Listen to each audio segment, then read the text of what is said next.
9C. Today we are starting with a new chapter, study of the first element, that is hydrogen. Now this hydrogen chapter you have to focus according to the reduced syllabus. I am again telling you, please, there are many points in your book which are out of course now, and whatever I am sharing in this video, the same thing you will see from your book also, and mark the syllabus in the book. So let's talk about hydrogen. If you see your hydrogen in the periodic table, you know that hydrogen is, first of all, let's focus on the symbol of hydrogen, that is capital H. And in the periodic table, if you see, its atomic number is also written, that is 1. And when you write down its electronic configuration, it also comes 1. Now if you remember its structure, so you are making the atom like this of hydrogen, 1 electron is there. So if you talk about the number of in which period it is coming or in which group is coming, then also it's very easy, because this is the only one shell has been present over here, and one shell indicates your it is present in first period, right? And this is the shell which is also having one electron, so it is also showing about the valence electron, and valence electron is how much? 1. So it is present in which group? Group 1, right? This way if you see. But you know that we have seen hydrogen, that is, it's been present in the first group also and the seventh group also, that we will discuss in this chapter. So let's talk about the position of hydrogen. Now in this case, when we are seeing this part of position of hydrogen, you are seeing that it's present in the group 1, and group 1, if you remember, that all the alkali metals are present, means over here if it is placed in the group 1, so it's behave as a metal.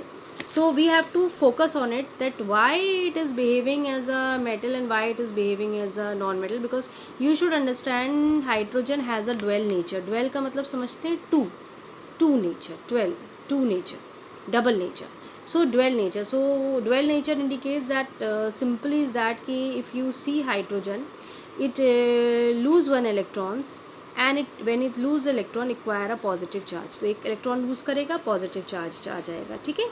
So over here positive charge आते ही it is behaving as a electropositive, ठीक है? electropositive आ जा रहा है, and it is behaving like a electropositive alkali metals, right? So it is behaving how? Like electropositive alkali metal. That's why it is present in the group 1. हम group 1 की बात लेके चल रहे हैं, ठीक है? So ये point आया दूसरा, it lose electrons. lose कितना? lose 1 electron. एक ही electron lose कर रहा है ना, you can see. That's why also it is behaving as electropositive alkali metals. तो अगर आप दूसरे alkali metals को लें, जैसे सोडियम लें, सोडियम भी एक इलेक्ट्रॉन लूज करता है, please put minus sign over here. So it lose 1 electron and it acquire a positive charge over here. So this way it is behaving as an alkali metal. So this is the part that when it's behaved as a alkali metal, and how you can say that you are placing it in the group 1, ठीक है? Now let's come to the position of hydrogen when it's behaving as a non metal. अब हम देखेंगे कि non metal की तरह ये कैसे behave करता है. So if just see H case है, non metals का केस क्या होता है? they gain 1 electron, 1 electron, 2 electron, 3 electron. But over here अगर आपने भी हाइड्रोजन का केस देखा था, इलेक्ट्रॉनिक कॉन्फ़िगरेशन इसका 1 था, और आपने स्ट्रक्चर भी बनाया है ऊपर, you have made it's 1 electron. तो फर्स्ट ऑर्बिट है, इसको फर्स्ट या लास्ट कह लो, डुप्लेट रूल फॉलो अप करता है ये, तो इट नीड्स 2 इलेक्ट्रॉन्स. तो ये क्या लूज़ भी करता है और गेन भी करता है. लूज़ का कंडीशन देखी कि when it is losing the electrons it is behaving as a alkali metal. अब अगर गेन करेगा तो भी ये 1 इलेक्ट्रॉन गेन करेगा. क्यों? क्योंकि इसके जो फर्स्ट और लास्ट ऑर्बिट्स का एक ही है, और उस केस में यू रिमेंबर बोर का concept 2n². How many electrons maximum it can holds? 2 electrons. तो इट नीड्स 1 मोर इलेक्ट्रॉन. एक इलेक्ट्रॉन ये गेन करेगा, then it acquire a negative charge, -1 charge ऐसे आ जाएगा. अब now why it is behaving, अब इस कंडीशन में ये कैसा बिहेव कर रहा है? नेगेटिव चार्ज आ गया, इलेक्ट्रो नेगेटिव, ठीक है? एंड हैलोजेंस, अब देखो कैसे हैलोजेंस की तरह बिहेव करेगा, अभी देखते हैं. Just see Cl lose, sorry gain 1 electrons, and it also acquire a negative charge. तो देखो एक एक इलेक्ट्रॉन मैच कर रहा है, तो इस कंडीशन में ये किसकी तरह बिहेव करेगा, हेलोजन की तरह, हेलोजन की तरह बिहेव करेगा। Halogens all the you have already seen all the halogens are placed in 17 group, ठीक है, 17 ग्रुप में इन्हें रखा गया है, या हम कह सकते हैं 7A ग्रुप, ठीक है, this way. So all the this thing, those we come across 2 points. So we have discussed position of hydrogen, alkali metals की तरह है behave करेगा, तो group 1 या 1A में रखेंगे। If it is behaving as a halogens, halogens are what, non metals होते हैं, then they are kept in 17 group or 7A group, right? So position is clear to all of you. Now let's come to the few points of hydrogen. I have already discussed, but once again I am telling you. Symbol is H, atomic number is 1, electronic configuration is 1. तो ये K में आता है ना, K से शुरू होता है। Valence electrons, how many electrons are there? 1 valence electrons are there, right? ठीक है, इसीलिए तो ये करेक्टरिस्टिक्स आपने बहुत सी चीज़ें देखी हैं रिएक्शंस की, वैलेंसीज। अब वैलेंसी भी देख लो यहाँ पर, वैलेंसी हाउ मच, अगर हम किसकी बात कर रहे हैं, एल्कलीज के केस में, एल्कली मेटल्स की तरह अगर हम बिहेव करा रहे हैं, तो 1 वैलेंस इलेक्ट्रॉन्स हैं इनका, वैलेंसी इनकी कितनी आएगी इसकी, इट्स ऑल्सो 1 इन नेचर, ठीक है, H+ आता है इसके पास, ठीक। Then it's acts as a reducing agent, ये भी एक पॉइंट लिख लीजिए, it acts as a reducing agents. Reducing agents कौन होते हैं, जैसे जो दूसरे किसी कंपाउंड को, ऑक्सीडाइज कंपाउंड्स को रिड्यूस करते हैं, जैसे for example I take copper oxide, ये एक ऑक्सीडाइज कंपाउंड है copper oxide, right, copper 2 oxide. अब hydrogen acts as a good reducing agent, so it will reduce it. Reduce का मतलब क्या करेगा कि इसमें से ऑक्सीजन को रिमूव कर देगा, ठीक है, तो it will form copper, copper में से ऑक्सीजन निकल गया है और यहाँ पे क्या पड़ेगा, H2O इट विल फॉर्म। तो that's why it's acts as a reducing agent. You can take any other example also for that. जैसे अगर आप मेटल से कंपेयर करें तो take sodium, sodium also have the same tendency, Na2O it will form. You can take K also, it is also potassium, it's also have the same tendency, K2O balance कर लीजिए 2 and 2. So this way, that's why we say that it acts as a very good reducing agent. ये किससे जो मैं point बता रही हूँ आपको, these points are related when they are they shows the similarities with the alkali metals, ठीक है। क्यों alkali metals में रखा गया, क्योंकि ये conditions वो show कर रहे हैं, right. Reactions are also there, reaction वो नॉन मेटल्स के साथ रिएक्ट कर लेता है ना, करता है ना। देखो हाइड्रोजन क्या है, वाटर बनाता है, तो ऑक्सीजन क्या है आपका, नॉन मेटल है, H2S बना रहा है वो। सल्फर क्या है, नॉन मेटल है, HCl है। क्लोरीन क्या है, नॉन मेटल है, तो it's reacts with the non metals also very easily. Now just see about the alkali metals. अब इसको एल्कली मेटल्स के हम केसेस में सोडियम को लो, it forms with the non metals, ठीक है। If you talk about this, sodium sulfide is also present, NaCl भी आपने देखा है कि नॉन मेटल के, तो क्या हुआ, ये एक एल्कली मेटल है एंड ये क्या था आपका, नॉन मेटल है, ठीक है। तो they have this tendency to form these compounds. So it's clear to you that how it is behaving as a alkali metals और why it is kept in the first group. तो ये पूरी condition आपने देखी है first group में या first A में हमने क्यों रखा है हैलोजन को, sorry हाइड्रोजन को। now let's come to the this its similarities with the halogens. now let's talk about similarities of hydrogen with the halogens. तो H है, atomic number you have already seen 1, electronic configuration again the same, it gain 1 electron and acquire a negative charge, ठीक है। अब अगर आप किसी भी halogens को देखिए, अभी मैंने आपको बताया it gains 1 electron and it acquire a negative charge, fine. So that's why it's behaving as electronegative in nature. So they are, अभी मैंने I have told you about it, they are electronegative in nature और electronegative in character होता है। and just see about their reactivities, how they form the reactions. So they are quite capable of forming the electrovalent as well as the covalent. अब तो ये मालूम ही है आपको, they forms electrovalent compounds also as well as covalent compounds, right? So I am writing the keywords, but you should understand what I am saying, because I am also speaking along with that. So they are quite capable of forming electrovalent compounds and covalent. Now let's talk about the electrovalent compounds. If you see, the hydrides possibilities are there, NaH, right? This is the electrovalent compound. Then it has covalents, आपने ये पढ़ा है, CH4 methane. ये क्या है आपका, sodium hydrides बनाते हैं, ठीक है, हाइड्राइड लिख लो. So this is the possibility of the compound of electrovalent compound. Now let's talk about this things. अब जैसे अब हैलोजेंस को देखिए, हैलोजेंस भी आराम से मेटल के साथ बना लेता है, NaCl बनाता है. अब इसके साथ अगर आप देखिए तो CCl4 आपने पढ़ा है, carbon tetrachloride it is forming. So you can see that they are quite capable of making electrovalent compounds as well as the covalent compounds. So I think that's also very clear to you. Then one more thing arises, atomicity. Atomicity means they are diatomic in nature. Diatomic molecules होते हैं. Diatomic molecules मतलब H2 बनाते हैं, है ना. अब आप किसी भी हैलोजेंस को देखिए, Cl2 you have seen, Br2 you have seen, I2 you have seen, ठीक है. तो these are the possibilities of halogens that they form diatomic मतलब two atoms of hydrogen are there, ठीक है. अब आपने, so they contains how many atoms, two atoms of, देखो, hydrogen is there. और इधर आप देखते हैं 2 atoms of chlorine, 2 atoms of bromine, 2 atoms of iodine is there. So that's why diatomic molecules, atomicity is there. What? Now we'll focus on the next head, general methods. Yeah, preparation of hydrogen we'll see, and there are certain reactions which you have to focus on it, that how you can prepare hydrogen in your labs. Now again I am telling you, please don't think that these reactions we'll do in the lab, because there are the cases.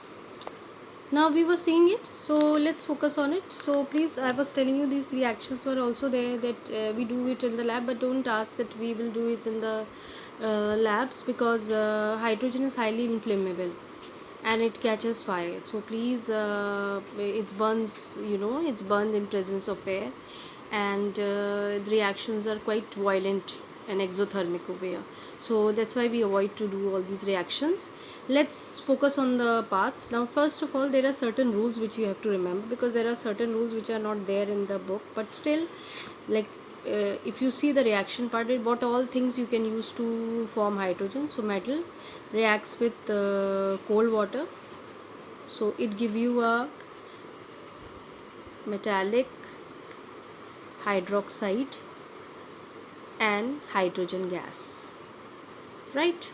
Now hydrogen gas has a tendency that it burns with a pop sound. This thing you have to keep it in mind, because indirect questions comes and observations are definitely asked over here.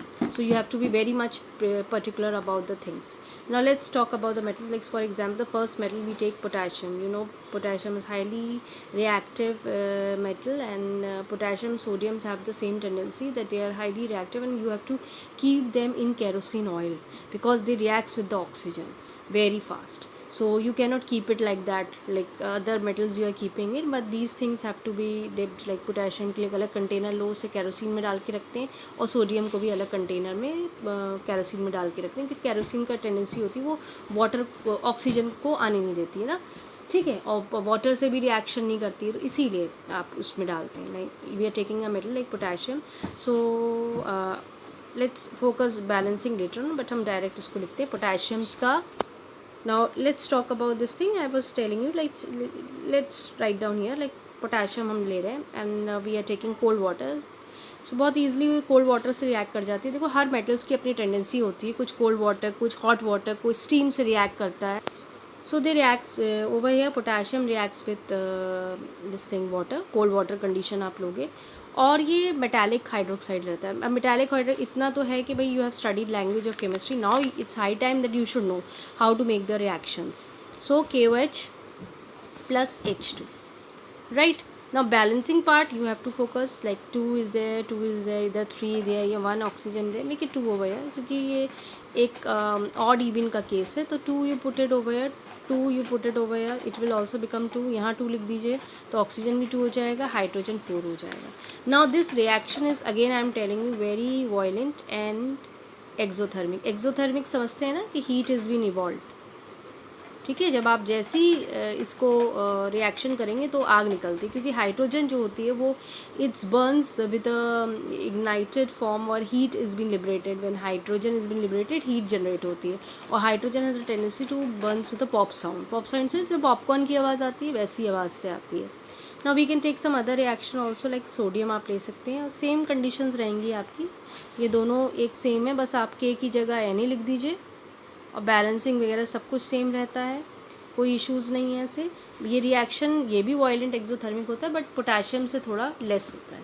ठीक है. Now let's take another reaction. Calcium के साथ आप ले लीजिए water, ये भी cold condition के साथ आराम से ले सकता है. कोल्ड वाटर आप लेंगे, और ये भी अपना कैल्शियम हाइड्रोक्साइड, ये बैलेंसिंग आपको आनी चाहिए. And hydrogen gas is been released, balance कर लीजिए इसे. द रिएक्शन इनसे सोडियम पोटेशियम से थोड़ा लेस कह सकते हो वायलेंट होता है. ठीक है. और ये reaction is slightly vigorous, but calcium is comparatively more expensive one. So we are always preferring the chemistries like that. We always use cheap and best reaction instead of expensive things. So it's okay. So this way you have to focus on the reactions that these three metals are reacting with the cold water. Now we'll see when the metal is reacting with the boiling water or the steam. Now we'll focus on the next part. Over here we are using metal, and again I am telling this metal should be heated one. ये अब ये नहीं कि आपने simply metal आप ले लिया और आपने बस वाटर गर्म डाला तो रिएक्शन, नहीं. Metal should also be heated. Boiling water या स्टीम का रिएक्शन होगा. Metallic oxide and hydrogen will be liberated. Let's focus on it. Let's see. Magnesium I am taking Mg reacts with the water. Boiling water आप लेंगे. ठीक है. Metal को भी, magnesium को भी हीटेड करना है और पानी को भी उबालना है आपको. सो it will give you magnesium oxide plus hydrogen gas, right? Now this thing you have to keep it in mind that this magnesium हो गया, मैग्नीशियम है या आपका एल्यूमिनियम है, जिंक है, Fe है, ये कोल्ड वाटर के साथ नहीं रिएक्ट करते हैं. You are using aluminium utensils in your home and you are washing with the cold water. Do it's reacting? No, it's not at all reacting with it. You are using iron utensils at your home and you are washing it with the cold water, then too they are not reacting. Even the warm water से भी वो react नहीं कर रहा. आपको boiling या steam की condition चाहिए होती है, then only they reacts, right? So let's focus on the aluminium. ये भी heated रहे, दूसरी कंडीशन रहे. वाटर जो आप लेंगे, अब यहाँ बॉइलिंग वाटर भी नहीं चलना है और आपका कोल्ड वाटर भी नहीं होना है. Over here it should be steam. ठीक है. स्टीम के साथ रिएक्ट करेंगे तो ये एल्यूमिनियम ऑक्साइड बनाएगा और hydrogen gas. Balancing it's very important. You have to focus over या 3 ओवर या. ठीक है. तो स्टीम की कंडीशन, ये नेसेसरी कंडीशन है कि स्टीम होना चाहिए. ठीक है. तब ये रिएक्शन होता है. Now again I am telling you that these reaction, अब आप इसमें एल्यूमिनियम आपने यूज़ करा रखा है, आप जिंक भी यूज़ करते सकते हैं. जिंक में भी आपको याद रखना है कि स्टीम ही कंडीशन रहेगी और ये जिंक ऑक्साइड बनाएगा और H2 गैस फॉर्म बनेगी. ठीक है. Now again iron if you are using Fe, इसको रेट करते हैं. वाटर है, स्टीम है, ये रिएक्शन थोड़ा डिफरेंट है. ये एक इरिवर्सिबल रिएक्शन है, सॉरी रिवर्सिबल रिएक्शन है. Double arrow indicate for reversible reaction. ठीक है. And it gives you a iron oxide 4 plus H2. Balancing कर लीजिए. पुट 3 ओवर या पुट 4 ओवर या, इट विल बी बैलेंस. तो ये आपका मैग्नेटिक ऑक्साइड ऑफ आयरन या आपका क्या है, ये आयरन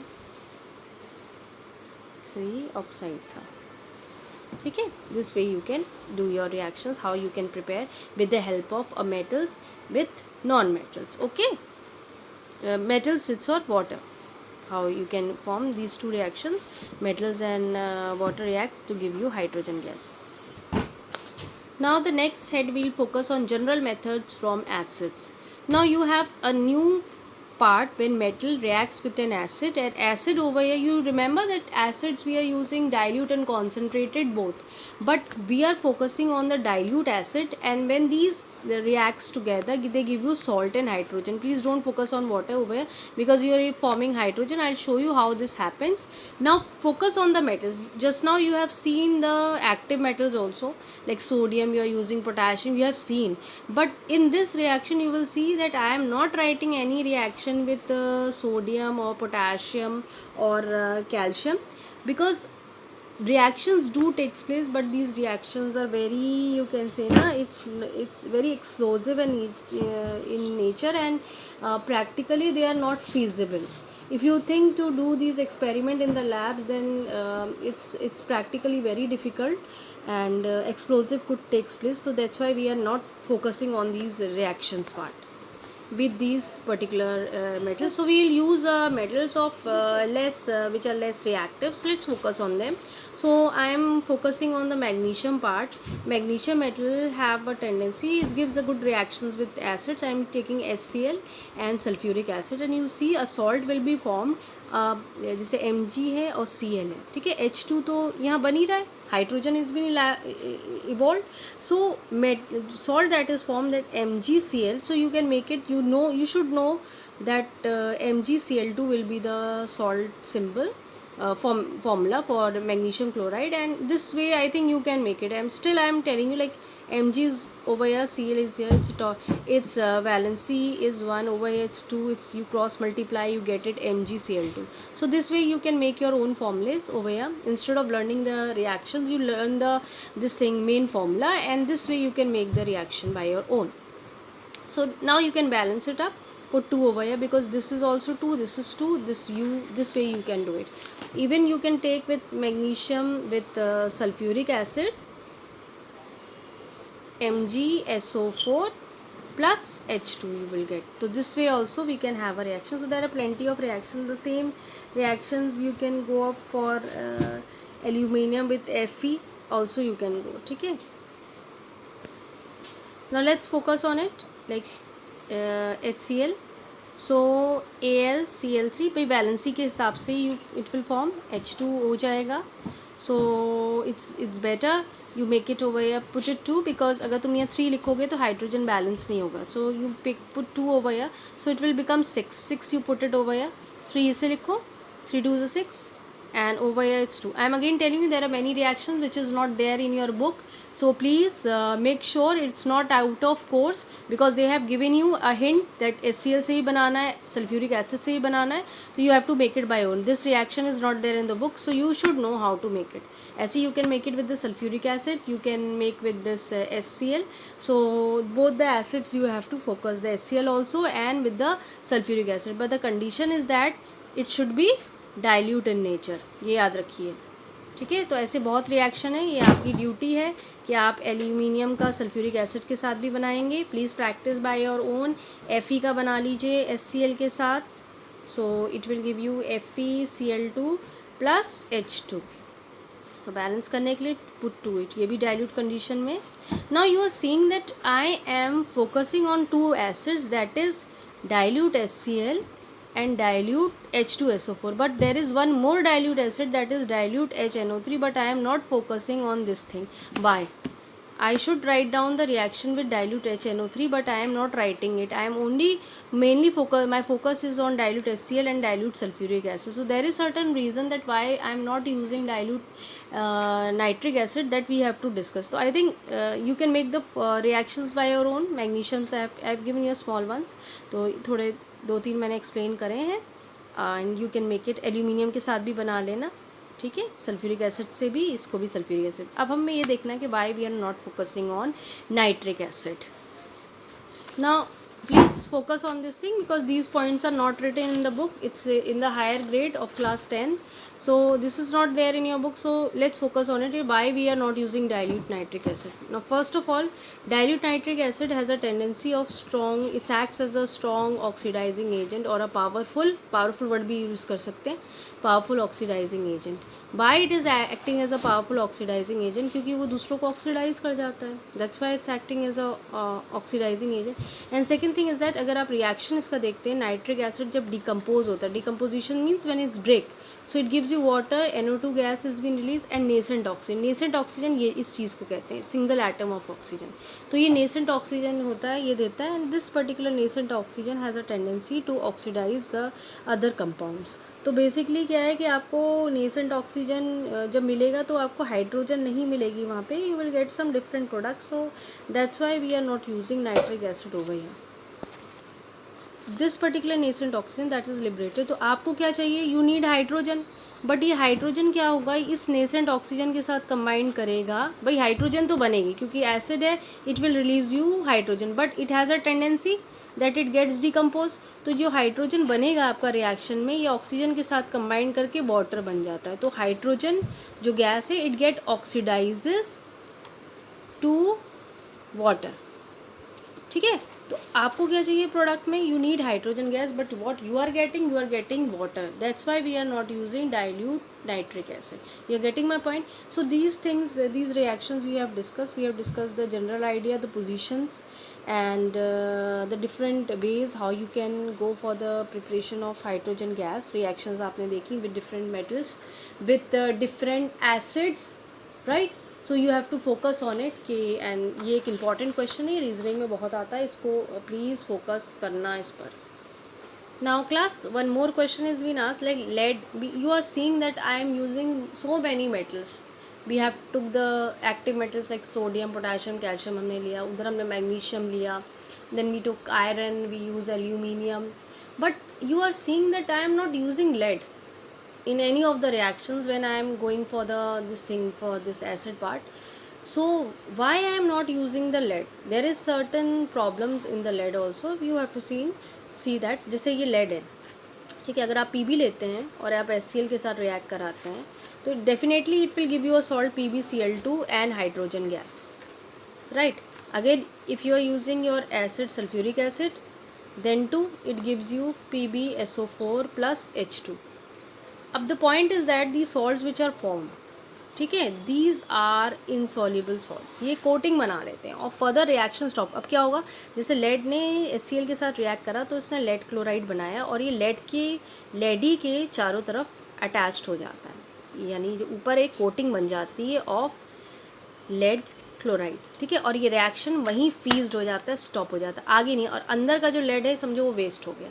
ऐसे ही अगर लेड आप सल्फ्यूरिक एसिड के साथ ले रहे हो तो वो इनिशियली लेड सल्फेट बना लेगा यहाँ पे, बट क्या होगा, वो लेड सल्फेट के ऊपर ये पूरी एक कोटिंग चढ़ जाएगी इसके ऊपर PbSO4 की, और अंदर का लेड क्या हो गया, वेस्ट हो गया, रिएक्शन स्टॉप. एक बार उसने कोटिंग बना ली है, जो ये कोटिंग होती है ये बेसिकली क्या होती है, इनसॉल्युबल कोटिंग, ठीक है. तो फर्दर जो रिएक्शन होना चाहिए था लेड के साथ वो आपका स्टॉप हो जाएगा और आपका रिएक्शंस आगे नहीं बढ़ेगा. तो just wastage of your metal, and जो आपको हाइड्रोजन की यील्ड मिलनी चाहिए, जितना अमाउंट आपको हाइड्रोजन गैस मिलना चाहिए था वो आपको नहीं मिलेगा. That's why we are not focusing on the lead. Lead will not go it will not go the reaction with the dilute this thing hydrochloric acid, nor it will go with the sulfuric acid. This thing you have to keep it in mind when you are focusing on the preparation of your this thing hydrogen gas with the help of the dilute acids. So which acids you can use and which metal you cannot use, that you have to focus. Important question है, reasoning का question है, ये आता है पूछने में. So please focus on it. The preparations, and one preparation is being left, so when I'll make my next video, in that I'll make that preparation part and along with the lab method. So that video will share later on, and please meanwhile you focus on these topics.